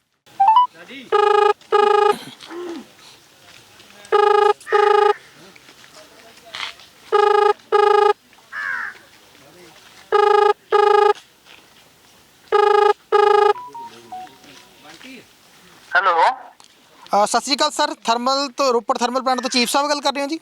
ਹਾਂਜੀ, ਸਤਿ ਸ਼੍ਰੀ ਅਕਾਲ ਜੀ ਸਰ, ਮੈਂ ਪੰਜਾਬੀ ਲੋਕ ਚੈਨਲ ਤੋਂ ਗੱਲ ਕਰ ਰਿਹਾ ਜੀ। ਇਸ ਸਮੇਂ ਤੁਹਾਨੂੰ ਔਨ ਰਿਕਾਰਡ ਲੈ ਰਿਹਾ ਜੀ, ਕਿਉਂਕਿ ਇੱਥੇ ਲੋਕ ਇਕੱਠੇ ਹੋਏ ਸੀ ਐਸ਼ ਡਾਈਕ ਦੇ ਕੋਲ, ਤੇ ਇਹ ਕਹਿ ਰਹੇ ਸੀ ਕਿ ਇੱਥੋਂ ਗੱਡੀਆਂ ਜਾ ਰਹੀਆਂ ਜਿਹੜੀਆਂ ਕਿ ਬਿਨਾਂ ਵਾਸ਼ ਹੋਏ ਤੋਂ ਜਾਂਦੀਆਂ, ਭਰ ਕੇ ਓਵਰਲੋਡ ਹੋ ਕੇ ਜਾਂਦੀਆਂ ਜੀ, ਜਿਨ੍ਹਾਂ ਦੀ ਬਾਡੀ ਵੀ ਵਧਾਈ ਗਈ ਹੁੰਦੀ ਹੈ ਜ਼ਰੂਰਤ ਤੋਂ ਜ਼ਿਆਦਾ, ਤੇ ਉਹ ਸਾਡੇ ਪਿੰਡਾਂ ਵਿੱਚੋਂ ਲੰਘਦੀਆਂ ਤੇ ਪ੍ਰਦੂਸ਼ਣ ਹੁੰਦਾ ਜੀ, ਤੇ ਇਸ ਦੀ ਪਰਮਿਸ਼ਨ ਚੀਫ ਸਾਹਿਬ ਵੱਲੋਂ ਦਿੱਤੀ ਜਾਂਦੀ ਹੈ ਜੀ। ਇਸ ਬਾਰੇ ਕੀ ਕਹਿਣਾ ਚਾਹੋਗੇ ਸਰ? ਮੈਂ ਤੁਹਾਡੇ ਨੌਲੇਜ ਲੈਣ ਪਹਿਲੀ ਗੱਲ ਤੇ ਚੀਫ ਕੋਈ ਪ੍ਰਾਵਰ ਨਹੀਂ ਪਰਮਿਸ਼ਨ ਦੇਣ ਦੀ, ਇਹ ਤਾਂ ਪੋਲੂਸ਼ਨ ਬੋਰਡ ਦਿੰਦਾ ਵਾ, ਉਸ ਤੋਂ ਬਾਅਦ ਹੀ ਕੁਝ ਹੁੰਦਾ। ਪੋਲੂਸ਼ਨ ਬੋਰਡ ਨੇ ਵੈਸੇ ਹੀ ਬੰਦ ਕੀਤੇ ਹੋਏ ਆ ਜੀ ਐਜ ਔਨ ਟੂਡੇ, ਜਿੱਥੇ ਤੱਕ ਮੇਰੇ ਖਿਆਲ 'ਚ ਕੋਈ ਵੀ ਲਿਫਟ ਹੋ ਹੀ ਨਹੀਂ ਰਿਹਾ ਸਰ। ਅੱਜ ਗੱਡੀਆਂ ਇਹਨਾਂ ਨੇ ਰੋਕੀਆਂ ਜੀ ਕੁਝ ਜਿਹੜੀਆਂ ਨਹੀਂ ਹੋ ਰਹੀ। ਹਾਂਜੀ, ਐਜ ਔਨ ਟੂਡੇ ਤੱਕ ਜਿੰਨਾ ਮੈਨੂੰ ਪਤਾ ਵਾ। ਹਾਂਜੀ, ਤੇ ਇਸ ਕਰਕੇ ਕੋਈ ਮੈਨੂੰ ਇੰਨਾ ਜ਼ਰੂਰ ਪਤਾ NHI ਦੇ ਕੋਈ ਹੈ ਨਾ ਸਰਕਾਰ ਸੈਂਟਰ ਵੱਲੋਂ ਜਾਂ ਕੁਝ ਹੈ ਕੋਈ ਉਹ ਟੈਸਟ ਕਰਨਾ ਚਾਹੁੰਦੇ ਸੀਗੇ ਵੀ ਜੇ ਕੋਈ ਗੱਡੀ ਇੱਥੇ ਹੁੰਦੀ ਆ ਤਾਂ ਉਹ ਕਿੰਨਾ ਕੁ ਪ੍ਰਦੂਸ਼ਣ ਹੁੰਦਾ, ਇਹੋ ਜਿਹਾ ਕੋਈ ਉਹਨਾਂ ਨੇ ਕੋਈ ਸਰ ਕੁਝ ਕਰ ਰਹੇ ਸੀਗੇ। ਅੱਛਾ, ਟੈਸਟਿੰਗ ਦੀ ਇਜਾਜ਼ਤ ਤੁਹਾਡੇ ਵੱਲੋਂ ਦਿੱਤੀ ਗਈ ਸੀ ਜੀ? ਇਜਾਜ਼ਤ ਮੇਰੇ ਵੱਲੋਂ ਨਹੀਂ ਦਿੱਤੀ ਗਈ, ਉਹ ਰਾਦਰ ਪੋਲੂਸ਼ਨ ਬੋਰਡ ਨੇ ਦਿੱਤੀ ਆ। ਅੱਛਾ ਜੀ, ਉਹਨਾਂ ਕੋਲ ਹੀ ਆ, ਉਹਨਾਂ ਨੇ ਇਜਾਜ਼ਤ ਦਿੱਤੀ ਹੋਈ ਆ, ਤਾਂ ਉਹਦੇ ਮੱਦੇ ਨਾਲ ਜੋ ਕੋਈ ਹੋ ਸਕਦਾ ਕਰ ਰਹੇ ਹੋ ਕਾਰਵਾਈ, ਮੇਰੀ ਰਿਆਸਤ ਨਹੀਂ ਹੈਗਾ, ਇਸ ਪਤਾ ਨੋਲੇ ਕੋਈ ਨਹੀਂ। ਮੈਂ ਤਾਂ ਜੇਕਰ ਸਰ ਵੈਸੇ ਇੱਥੋਂ ਲਿਫਟਿੰਗ ਉਹ ਨਹੀਂ ਕਰਵਾ ਰਹੀ ਜਿਹੜੀ ਕਹਿ ਰਹੇ ਨਾ ਉਹ ਜੀ, ਨਾ ਕੋਈ ਲਿਫਟਿੰਗ ਕਰਾ ਰਹੇ ਨਾ ਹੋ ਰਹੀ ਹੈ, ਉਹ ਬੈਨ ਹੀ ਆ ਜੀ। ਤਾਂ ਮੈਂ ਆਪਣੀ ਜਾਣਕਾਰੀ ਲਈ ਤੇ ਲੋਕਾਂ ਦੀ ਜਾਣਕਾਰੀ ਲਈ ਤੁਹਾਡੇ ਕੋਲ ਜਾਣਨਾ ਚਾਹੁੰਦਾ ਸਰ, ਜੇਕਰ ਅਜਿਹੀ ਸਵਾਹ ਦੀਆਂ ਗੱਡੀਆਂ ਇੱਥੋਂ ਨਿਕਲਦੀਆਂ ਜੀ, ਤਾਂ ਇਹ ਨਿਸ਼ਚਿਤ ਕਰਨਾ ਕਿਸ ਦਾ ਅਧਿਕਾਰ ਰਹਿੰਦਾ ਜਾਂ ਕਿਸ ਨੂੰ ਕਰਨਾ ਚਾਹੀਦਾ ਕਿ ਗੱਡੀਆਂ ਸਾਫ਼ ਹੋ ਕੇ ਜਾਣ, ਜਾਂ ਵਾਸ਼ਿੰਗ ਪਲਾਂਟ ਵਗੈਰਾ ਕਿਸ ਨੂੰ ਲਾਉਣੀ ਚਾਹੀਦੀ ਹੈ ਜੀ ਇੱਥੇ? ਉਹ ਤਾਂ ਡਾਇਰੈਕਟਿਵ ਪਲੀ ਹੈਗੀ ਨਾ, ਪੁਸ਼ਨ ਬੋਰਡ ਨੇ ਕਿਹਾ ਹੀ ਹੋਇਆ ਵਾ ਵੀ ਇਦਾਂ ਹੋਣਾ ਚਾਹੀਦਾ, ਤਾਂ ਸ਼ਾਇਦ ਮੈਨੂੰ ਲੱਗਦਾ ਇਸੇ ਕਰਕੇ ਬਹਿਣਾ, ਜਦੋਂ ਤੱਕ ਉਹ ਬੰਦ ਦਾ ਸਿਸਟਮ ਹੈ ਉਦੋਂ ਤੱਕ ਬੰਦ ਹੀ ਆ। ਉਹ ਮੈਨੂੰ ਲੱਗਦਾ ਸ਼ਾਇਦ ਮੂਜਾ ਵਾਲੇ ਨੇ ਕਰ ਵੀ ਰਿਹਾ, ਆਈ ਥਿੰਕ ਸੋ, ਜੋ ਉਹਨਾਂ ਨੂੰ ਕੰਮ ਦਿੱਤਾ ਹੈ ਉਹ ਕਰ ਰਹੇ ਨੇ, ਵਾਸ਼ਿੰਗ ਟਾਇਰ ਵਾਸ਼ਿੰਗ ਵਗੈਰਾ ਸਭ ਕੁਝ ਹੋ ਰਿਹਾ ਵਾ। ਉਸ ਜਦੋਂ ਸਿਸਟਮ ਸੈਟਅਪ ਹੋਗਾ ਉਸ ਤੋਂ ਬਾਅਦ ਹੀ ਕੁਝ ਹੋਏਗਾ। ਨਾਲੇ ਉਹ ਚੀਜ਼ ਨੂੰ ਜਿੰਨੀ ਦੇਖੋ ਮੈਨੂੰ ਪਤਾ ਲੱਗਾ ਅੱਜ ਜੋ ਉਹਨਾਂ ਦੇ ਬੰਦੇ ਦਾ ਫੋਨ ਸੀਗਾ ਆਇਆ ਮੈਨੂੰ, ਉਹ ਕਹਿ ਰਿਹਾ ਸੀ ਸਾਹਿਬ ਇਦਾਂ ਦਾ ਅਸੀਂ ਟੈਸਟਿੰਗ ਕਰਨ ਲਈ ਸਾਨੂੰ ਕਿਹਾ ਗਿਆ ਕਿ ਇਹ ਕਿੰਨਾ ਪ੍ਰਦੂਸ਼ਣ ਹੁੰਦਾ ਵਾ ਜੇ ਉਸ ਲਾਈਨ ਤੇ ਉਹ ਲੈ ਰਹੇ ਨੇ ਕੋਈ। ਅੱਛਾ, ਤੁਸੀਂ ਮਤਲਬ ਪ੍ਰਸ਼ਾਸਨ ਵੀ ਸ਼ਾਇਦ ਲਿਆ ਸੀ ਨਾਲ, ਮੈਨੂੰ ਉਹਨਾਂ ਨੇ ਫੋਨ ਤੇ ਕਿਹਾ ਵੀ ਪ੍ਰਸ਼ਾਸਨ ਵੀ ਉਹਨਾਂ ਨਾਲ ਸੀਗੇ, ਕੋਈ ਦਿੱਕਤ ਨਾ ਆਵੇ। ਮੈਂ ਤੁਹਾਨੂੰ ਪਹਿਲੇ ਕਿਹਾ ਸੀ ਦੇਖੋ ਸਾਡੇ ਵੱਲੋਂ ਕੋਈ ਇਜਾਜ਼ਤ ਨਹੀਂ ਹੈ, ਪ੍ਰਦੂਸ਼ਣ ਬੋਰਡ ਨੇ ਦੇਣੀ ਆ, ਜੇ ਦਿੱਤੀ ਹੋਈ ਆ ਤੇ ਉਹ ਪ੍ਰਦੂਸ਼ਣ ਬੋਰਡ ਨੂੰ ਦੇਖਣਾ ਚਾਹੀਦਾ ਕੀ ਕਰਨਾ ਜੀ। ਮਤਲਬ ਤੁਸੀਂ ਸਹਿਮਤ ਹੋ ਇਸ ਚੀਜ਼ ਦੇ ਨਾਲ ਕਿ ਉਹ ਨੋਰਮਸ ਨੂੰ ਫੋਲੋ ਕਰਕੇ ਜਾਣਾ ਚਾਹੀਦਾ ਤਾਂ ਹੀ ਇੱਥੋਂ ਨਿਕਲੇਗੀ ਗੱਡੀ? ਯੈਸ ਯੈਸ, ਉਹ ਹੋਣਾ ਚਾਹੀਦਾ ਯਾਰ, ਬਿਲਕੁਲ ਹੋਣਾ ਚਾਹੀਦਾ ਜੀ। ਬਹੁਤ ਸ਼ੁਕਰੀਆ ਜੀ ਗੱਲਬਾਤ ਕਰਨ ਲਈ, ਧੰਨਵਾਦ। Thank you. ਸੋ ਕਾਫੀ ਸਮੇਂ ਤੋਂ ਉਲਝਿਆ ਹੋਇਆ ਮਸਲਾ ਅੱਜ ਇੱਕ ਵਾਰੀ ਫਿਰ ਭਖਦਾ ਹੈ, ਲੋਕ ਫਿਰ ਇਕੱਠੇ ਹੁੰਦੇ ਨੇ ਤੇ ਇਹ ਕਿਹਾ ਜਾਂਦਾ ਹੈ ਕਿ ਅਸੀਂ ਲੰਮੇ ਸਮੇਂ ਤੋਂ ਸੰਘਰਸ਼ ਕਰ ਰਹੇ ਹਾਂ ਪ੍ਰਦੂਸ਼ਣ ਦੇ ਖਿਲਾਫ। ਸੋ ਇਹ ਗੱਡੀਆਂ ਜੋ ਕਿ ਸੜਕ ਨਿਰਮਾਣ ਲਈ ਇੱਥੋਂ ਐਸ਼ ਲੈ ਕੇ ਜਾਂ ਸਵਾਹ ਲੈ ਕੇ ਜਾਣਗੀਆਂ, ਅਸੀਂ ਉਹਨਾਂ ਨੂੰ ਆਪਣੇ ਪਿੰਡਾਂ ਦੇ ਵਿੱਚੋਂ ਨਹੀਂ ਲੰਘਣ ਦੇਵਾਂਗੇ। ਹਾਲਾਂਕਿ ਠੇਕੇਦਾਰ ਜਿਨ੍ਹਾਂ ਵੱਲੋਂ ਇਹ ਕੰਟਰੈਕਟ ਲਿਆ ਗਿਆ ਉਹਨਾਂ ਵੱਲੋਂ ਵੀ ਕਿਹਾ ਗਿਆ ਕਿ ਅਸੀਂ ਲੋਕਾਂ ਦੇ ਨਾਲ ਆ। ਹੁਣ ਇਹ ਮਸਲੇ ਦਾ ਹੱਲ ਕਿਵੇਂ ਨਿਕਲੂਗਾ, ਇਹ ਗੱਡੀਆਂ ਇੱਥੋਂ ਲੰਘਣਗੀਆਂ ਜਾਂ ਨਹੀਂ ਲੰਘਣਗੀਆਂ, ਜਾਂ ਲੋਕ ਆਪਣੀ ਅੜੀ ਤੇ ਵਿਜਿੱਦ ਰਹਿਣਗੇ, ਜਾਂ ਕੋਈ ਵੱਖਰਾ ਰਾਹ, ਜਿਸ ਤਰ੍ਹਾਂ ਲੋਕਾਂ ਵੱਲੋਂ ਕਿਹਾ ਗਿਆ ਹੈ ਕਿ ਅਲਟਰਨੇਟ ਅਸੀਂ ਕੱਢਿਆ ਇੱਕ ਵੱਖਰਾ ਰਾਹ ਹੈਗਾ ਜਿਹੜਾ ਕਿ ਥਰਮਲ ਦੇ ਵਿੱਚੋਂ ਹੋ ਕੇ ਲੰਘਦਾ, ਜੇ ਉੱਥੋਂ ਗੱਡੀਆਂ ਲੰਘ ਜਾਣ ਤਾਂ ਸਾਨੂੰ ਕੋਈ ਇਤਰਾਜ਼ ਨਹੀਂ ਆ। ਤਾਂ ਇਹ ਮਸਲਾ ਹੁਣ ਕਿਵੇਂ ਨਿਬੜੇਗਾ ਇਹ ਸਮਾਂ ਦੱਸੇਗਾ। ਗੁਰਪ੍ਰੀਤ ਸਿੰਘ ਦੇ ਨਾਲ ਸਤਨਾਮ ਸਿੰਘ, ਪੰਜਾਬੀ ਲੋਕ ਚੈਨਲ ਨੂੰ।